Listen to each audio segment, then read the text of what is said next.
Hello friends, स्वागत है आप सभी का वीएस एजुकेशन में। जैसा कि आप देख रहे हैं, आज का जो टॉपिक है उसका नाम है फूड प्रोसेसिंग।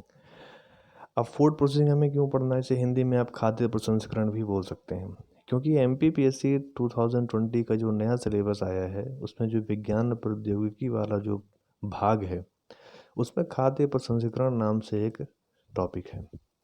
तो हम फूड प्रोसेसिंग इंडस्ट्री को आज थोड़ा समझेंगे कि आखिर ये फूड प्रोसेसिंग है क्या, इसकी क्या उपयोगिता है, ये हमारे लिए क्यों ज़रूरी है और इसमें क्या क्या समस्याएं आ रही हैं। तो चलिए फ्रेंड्स, शुरू करते हैं।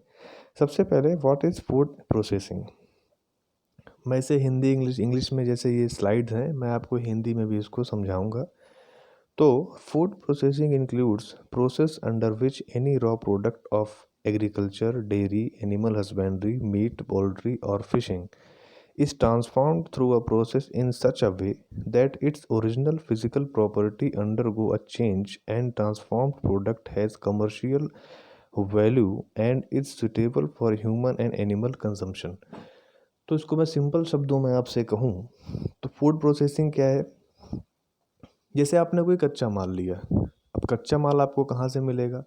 आप सीधी सी बात है, जो प्राथमिक क्षेत्र होते हैं, जैसे आपका कृषि हो गया, है ना, खनिज खान जो आपका खनन हो गया, या फिर पोल्ट्री हो गया, जो भी ऐसे जो आपके प्राथमिक क्षेत्र होते हैं वहाँ से आपने कच्चा माल लिया, उसको आपने क्या किया, प्रोसेस किया उसको। जैसे फॉर एग्जांपल मैं लेता हूँ अचार का एग्जांपल।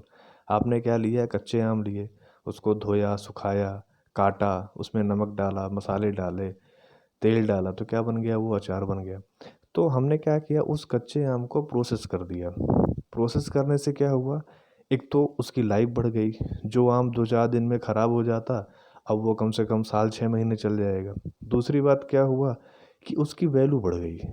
आप एक कच्चे आम 1 किलो खरीदोगे तो वो 20 रुपये किलो मिलेगा, लेकिन जब आपने उसका अचार बना दिया तो उसकी वैल्यू बढ़ के 1 किलो उसकी 20 रुपये से बढ़ के कितनी हो गई, 100 रुपये किलो हो गई, 150 रुपये किलो हो गई। तो उससे क्या हुआ, हमने उसके मूल्य को वर्धित कर दिया। तो इसलिए क्या है, हमारे हमारे लिए फूड प्रोसेसिंग जो होता है वो हमारे देश के लिए बहुत ज़रूरी है। अभी आपने देखा होगा, प्रधानमंत्री मोदी जी ने आत्मनिर्भर अभियान शुरू किया है, तो फूड प्रोसेसिंग इंडस्ट्री भी हमारे देश को आत्मनिर्भर बनाने में, लोगों को रोज़गार दिलाने में काफ़ी मदद कर सकता है। अब इसे कुछ एग्जांपल देख लेते हैं। जैसे कि पहला एग्जांपल आप देखिए, डेयरी हो गया। डेयरी क्या है, जैसे आपने मिल्क प्रोडक्ट लिया, दूध का आइटम हुआ, उससे आपने बटर बनाया, पनीर बनाया, घी बनाया, तो क्या हो गए, इसके एग्जांपल हो गए। बेकरी हो गया, जैसे बिस्किट्स बन जाते हैं, केक बन जाता है, पेस्ट्री बन जाती है। फिश प्रोसेसिंग हो गया, जिसमें मछली का तेल हो गया, जो कि मेडिसिनल वैल्यूज़ होती हैं उसकी। उसके अलावा मछली को एज अ मीट भी एक्सपोर्ट किया जाता है। फिर है फूड पैकेजिंग प्लांट।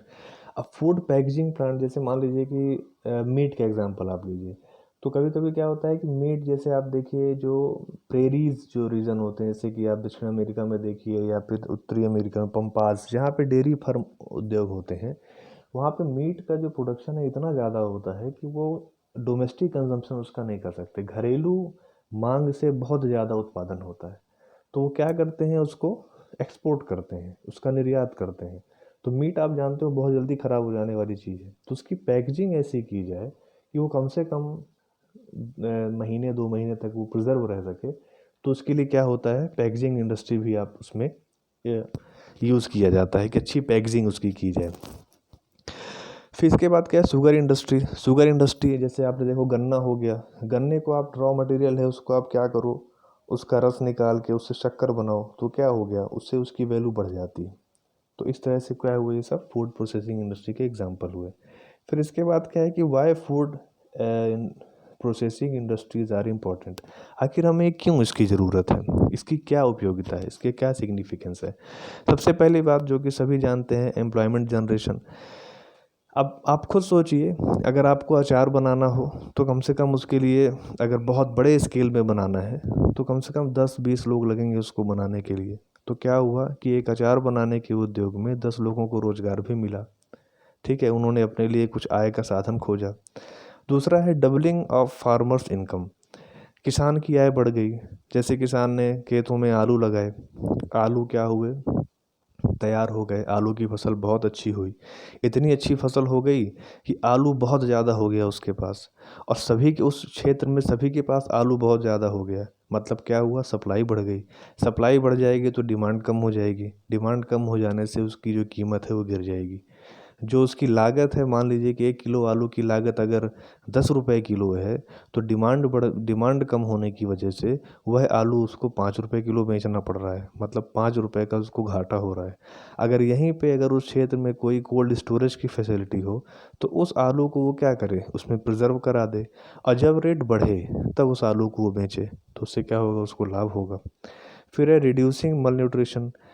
सीधी सी बात है, मल न्यूट्रिशन क्या है, जो हमारे अंदर कुछ पोषक तत्वों की कमी होना ही मल न्यूट्रिशन कहलाता है, जिसको हम क्या कुपोषण बोलते हैं। तो जैसे मान लीजिए कि मैं विटामिन सी का एग्जांपल देता हूँ आपको, कि जैसे मान लीजिए कि बहुत लोगों को विटामिन सी की कमी होती है, तो विटामिन सी की कमी को दूर करने के लिए हमें क्या चाहिए, खट्टे फल चाहिए, जैसे कि आलू हो गया, सॉरी मैंगो हो गया, नींबू हो गया, ये सब क्या है, खट्टे फल हो गए। अब इन खट्टे फलों को हम हर मौसम में तो नहीं प्राप्त कर सकते। जैसे कि मैंगो है तो वो हमें गर्मी में ही मिलेगा, अगर हमें सर्दी में भी खाना हो तो हमें नहीं मिल सकता। तो अगर हम उसको प्रोसेस करके उसको प्रिजर्व कर लें, जैसे कि नींबू का अचार हो गया, आम का अचार हो गया, तो हम उसको साल के हर महीने में उसको खा सकते हैं और अपने अंदर विटामिन सी के एक अच्छे स्रोत को विकसित कर सकते हैं। इसी तरह बहुत सारे एग्जाम्पल है, मैंने विटामिन सी का एग्जाम्पल दिया। इसके बाद है रिड्यूस फूड वेस्टेज। अब जैसे मान लीजिए कि बहुत ज़्यादा उत्पादन हो गया, अब वो वेस्ट हो रहा है, अगर उसको हम प्रोसेस कर लें, उसको प्रोसेस करके उसको प्रिजर्व करके स्टोर कर लें, तो वेस्टेज भी नहीं होगा, और हमें क्या होगा, हम उसे लंबे समय तक उसको यूज़ कर सकते हैं, जैसे कि अचार हो गया। फिर है बूस्ट ट्रेड। अब जैसे महिला गृह उद्योग का एग्जाम्पल आप देखिए, पापड़ बनाना, अचार बनाना। अब महिलाएं क्या है, जैसे मान लीजिए उन्होंने घर के काम किए, अपना जो पर्सनल काम किया, उसके बाद उनके पास जो खाली समय बचता है, उस टाइम पे अगर आप वो चाहें तो जैसे पापड़ बनाना हो गया, अचार बनाना हो गया, इस तरह के काम करके वो क्या कर सकते हैं, अपने लिए आय का एक अलग स्रोत बना सकते हैं। तो वो क्या होगा, उनके लिए बहुत ज़्यादा हेल्पफुल होगा। फिर कर्बिंग माइग्रेशन। कर्बिंग मतलब होता है कम करना, माइग्रेशन मतलब होता है प्रवास। जैसे आपने देखा होगा कि इस टाइम पे लॉकडाउन चल रहा है, तो बहुत सारे लोग दिल्ली, मुंबई या बड़े बड़े शहरों से लौट कर अपने घर आ रहे हैं। आखिर बात ये है कि वो अपने घर से वहाँ गए क्यों, वो सीधी सी बात है, रोज़गार की तलाश में गए होंगे।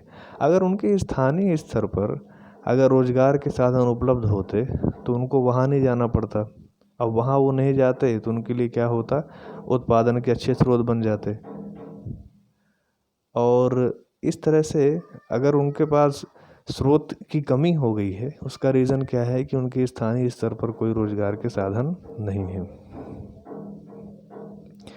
तो अगर हम अपने स्थानीय स्तर पर फूड प्रोसेसिंग इंडस्ट्री को स्थापित करें, तो हम क्या कर सकते हैं, जो लोग बाहर जाते हैं वो बाहर ना जाके अपने ही क्षेत्र में रोज़गार प्राप्त कर सकते हैं, आय का अच्छा स्रोत विकसित कर सकते हैं। फिर है कर्बिंग फूड इन्फ्लेशन।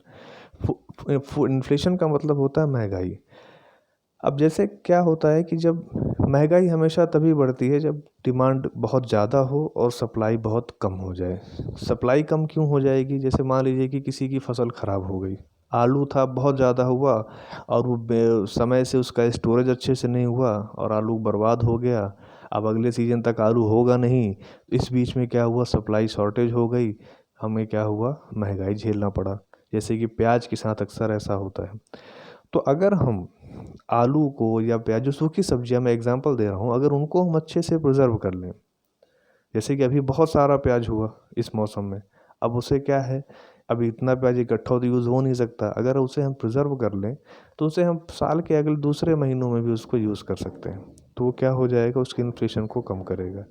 फिर है क्रॉप डाइवर्सिफिकेशन। इसका एग्जाम्पल सबसे अच्छा मैं आपको ऐसे दे सकता हूँ, जैसे मान लीजिए कि एक कोई क्षेत्र है जहाँ पे एक मान लीजिए कि एक फैक्ट्री लग गई जो अचार बनाती है। अब जब तक वहाँ अचार किसके, जैसे नींबू हो गया, मैंगो हो गया, चिली हो गया, इन सब के अचार वहाँ पे बनते हैं, अदरक हो गया। अब जब तक वहाँ पे फैक्ट्री नहीं लगी थी तो वहाँ के किसान सिर्फ चावल गेहूँ उगाते थे। लेकिन जब वहाँ पे क्या हुआ कि वो फैक्ट्री लग गई, तो वो नींबू हो गया, अदरक हो गया, मिर्ची हो गया, गाजर हो गया, मैंगो हो गया, इन सभी को क्या करने लगे, उगाने लग गए। तो इनके उगाने से क्या हुआ कि उनके पास आय के स्रोत बने। मतलब गेहूँ चावल के अलावा भी उनको कुछ आय मिली। अब दूसरी चीज़ सबसे बड़ी क्या हो गई यहाँ पे कि मान लीजिएगा जैसे टिड्डियों का आक्रमण इस समय हो रहा है, तो टिड्डियों के आक्रमण से क्या हो रहा है कि फसलें बर्बाद हो रही हैं। तो अगर हम क्या करें, जैसे मान लीजिए टिड्डियाँ जो होती हैं किसी विशेष प्रकार के फसल को ही वो टारगेट बनाती हैं। तो अगर हम अपने खेत में हमने क्रॉप डाइवर्सिफिकेशन कर रखा है, तो अगर वो गेहूं को निशाना बनाएंगे तो चावल बचेगा, उसके अलावा मैंगो है, चिली है, सब बचेगा। तो उसका यूज़ हम किस में कर सकते हैं, आप मानिए कि उससे क्या होगा कि जो किसान है उसको आय का बहुत नुकसान नहीं होगा, क्योंकि वो क्या करेगा, अगर उसका चावल ख़राब हो गया, गेहूं ख़राब हो गया, तो वो मैंगो है, चिली है, इन सब से अपनी आय के स्रोत को बना सकता है। Enhance the quality and taste of food. अब जैसे आप देखिए जो पोटैटो है, उस पोटैटो के जब चिप्स बन जाता है तो उसमें टेस्ट बढ़ जाता है, उसका रेट भी बढ़ता है, उसका टेस्ट भी बढ़ता है। तो वो क्या करता है, इसकी क्वालिटी को बढ़ाता है और उसके टेस्ट को ही बढ़ाता है। फिर इसके बाद है problems in food processing industry. इसकी प्रॉब्लम्स हम देखते हैं। इसमें जो प्रॉब्लम्स है, पहला है कि वेगरीज ऑफ वेदर्स। अब अगर वेदर अगर सही से नहीं हुआ तो उससे फसल ख़राब होगी तो सीधी सी बात है कि रॉ मटेरियल की जो शॉर्टेज हो जाएगी, कमी हो जाएगी, और रेट क्या होगा, फिर बढ़ जाएगा। Lack of storage facilities at farm. अगर आलू को कोल्ड स्टोरेज में ना रखा जाए तो उससे क्या होगा कि आलू सड़ जाएगा, और आलू अगर सप्लाई उसकी रुक गई तो फैक्ट्रीज़ में आलू नहीं पहुंच पाएगा टाइम से, तो चिप्स जो होंगे वो महंगे हो जाएंगे। Primitive methods of farming. कभी कभी क्या होता है कि हम एक छोटे से फार्म में बहुत ज़्यादा प्रोडक्शन कर सकते हैं, लेकिन उसके लिए हमें मॉडर्न टेक्नोलॉजी और साइंस की हेल्प चाहिए होती है। लेकिन अगर हम अपने फार्मिंग मेथड को पुराना आदिम समाज का रखेंगे तो क्या होगा कि हम प्रोडक्टिविटी नहीं इंक्रीज़ कर पाएंगे, जिसकी वजह से हमें अच्छी ईल्ड या अच्छी उपज नहीं मिल पाएगी। फिर है इनएडिक्वेट कोल्ड स्टोरेज फैसिलिटीज़। ये इसी में आप समझ लीजिए जो स्टोरेज फैसिलिटी हो या कोल्ड स्टोरेज फैसिलिटी वही चीज़ है। अगर स्टोरेज की फैसिलिटीज़ अच्छी नहीं होगी तो हम साल भर सप्लाई नहीं दे सकते। फिर है फाइनेंसिंग। फूड इंडस्ट्रीज़ के लिए कुछ इनपुट कॉस्ट चाहिए होती है। जैसे मान लीजिए कि अगर आपको चिप्स बनाना है तो उसके लिए आपको कुछ बॉयलर चाहिए, ऑयल चाहिए, वर्कर चाहिए, मशीन चाहिए, एक बिल्डिंग चाहिए, ज़मीन चाहिए। तो अगर फाइनेंसिंग अच्छी नहीं होगी तो हम इंडस्ट्री को इस्टेब्लिश नहीं कर सकते। Higher import duty. जब हम किसी देश में कुछ सामान को बेचते हैं तो वो देश क्या करता है, उस सामान पे कुछ इम्पोर्ट ड्यूटी लगाता है।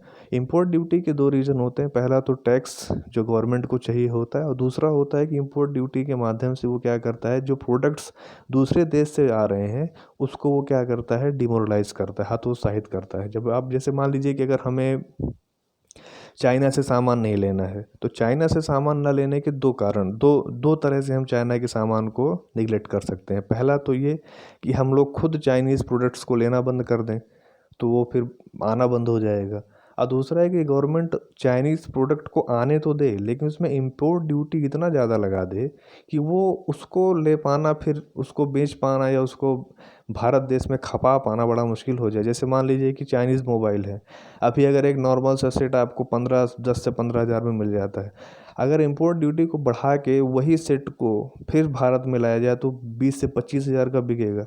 तो 20 से 25 हज़ार रुपये खर्च करना एक नॉर्मल व्यक्ति के लिए आसान नहीं है। तो क्या होगा, उस मोबाइल फ़ोन को लेना बंद कर देगा, तो चाइनीज़ प्रोडक्ट अपने आप भारत देश से चले जाएंगे। फिर लिमिटेड डोमेस्टिक मार्केट। अब जो स्थानीय मार्केट है, जैसे मान लीजिए इंपोर्ट हम कब करते हैं, जब हमारे खुद के डोमेस्टिक मार्केट में क्या होता है, डिमांड नहीं होती। तो अगर हमारे पास डोमेस्टिक मार्केट को अगर हम अच्छे से डेवलप कर लें, जो कि आत्मनिर्भर अभियान का ही एक पार्ट है, अगर हम डोमेस्टिक मार्केट को अच्छा डेवलप कर लें तो हमें इंपोर्ट करने की ज़रूरत ही नहीं पड़ेगी। हमारा पूरा जो सामान जो हम बना रहे हैं वो हमारे देश में ही यूज़ हो जाएगा और हमें अच्छी इनकम मिल जाएगी। तो फ्रेंड्स, ये था आज का पूरा लेक्चर। मैं आशा करता हूँ आप लोगों को अच्छा लगा होगा। अगर आपको ये वीडियो अच्छा लगा तो इसे आप लाइक करें, सब्सक्राइब करें, चैनल को सब्सक्राइब करें, शेयर करें। Thank you.